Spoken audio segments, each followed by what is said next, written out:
آئے روز تعلیم کے شعبے کی ترقی کے بڑے بڑے دعوے کیے جاتے ہیں، یا تو ایمرجنسی نافذ کر دی جاتی ہے تو کبھی سرکار ہی تعلیمی بنیادوں پر پلٹا دی جاتی ہے۔ بلوچستان کا ایسا کوئی اسکول نہیں جس پر وش نیوز نے آواز نہ اٹھائی ہو۔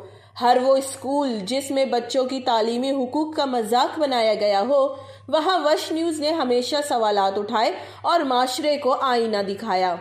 اسی طرح سوئی میں موجود گورنمنٹ پرائمری اسکول قلی نیاز بیلو اولڈ سوئی بھی تمام تر بنیادی سہولیات سے محروم ہے۔ یہ اسکول سن 1990 میں منظور ہوا، لیکن 30 سال گزر جانے کے بعد بھی اب تک بچے کھلے آسمان تلے تعلیم حاصل کر رہے ہیں۔ نہ بلڈنگ منظور ہوئی، نہ ہی چار دیواری۔ گرمی ہو یا سردی، بچے ایک ہی درخت کے نیچے تعلیم حاصل کرنے پر مجبور ہیں۔